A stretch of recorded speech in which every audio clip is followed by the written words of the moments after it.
Miftah Hujana, biasanya dipanggil Miftah. Hari ini kita akan belajar mengenai teks berita. Pokok pembahasan yang kita bahas adalah pengertian teks berita, struktur teks berita, unsur dan kaidah kebahasaan berita. Teks berita adalah teks yang berisi segala sesuatu yang terjadi di dunia ini. Biasanya teks berita disebarkan melalui koran, majalah, radio, televisi, ataupun internet. Nah, sifat teks berita ini adalah faktual. Artinya apa sih? Artinya adalah harus sesuai dengan fakta. Selanjutnya adalah struktur teks berita. Struktur berita ini ada 3 bagian. Yang pertama adalah orientasi berita. Orientasi berita ini berisi bagian pembuka, artinya adalah pengenalan masalah atau peristiwa yang akan dibahas. Yang kedua adalah peristiwa. Di bagian ini mencakup lebih rinci masalah atau peristiwa yang terjadi. Ingat ya Rek, di bagian ini harus menjelaskan unsur mengapa dan bagaimana peristiwa tersebut dapat terjadi. Dan yang ketiga adalah sumber berita. Biasanya ada di bagian awal atau akhir berita. Unsur wajib yang harus ada adalah 5W dan 1H atau yang kita kenal sebagai adik simba.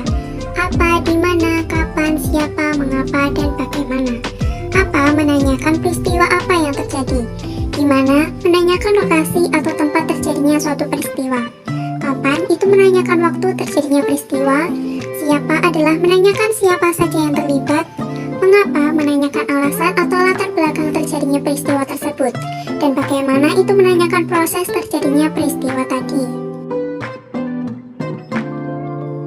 Setelah kenalan dengan pengertian, struktur, dan unsurnya, kita kenalan yuk sama kaidah kebahasaan dalam teks berita. Yang pertama adalah menggunakan bahasa baku, yaitu artinya adalah bahasa standar yang digunakan dalam bahasa Indonesia. Untuk memudahkan pemahaman banyak orang karena bahasa baku sifatnya universal. Contohnya adalah mereka merasa kebijakan itu tidak adil. Itu adalah kalimat yang benar. Tetapi jangan menggunakan kalimat yang di bawahnya, yaitu masa merasa kebijakan itu enggak adil. Itu malah menggunakan bahasa yang tidak baku dan tidak cocok dengan teks berita yang sangat formal ataupun resmi. Kaidah yang kedua adalah menggunakan kalimat langsung. Kalimat langsung ini ditandai dengan tanda petik ganda dan disertai keterangan penyerta.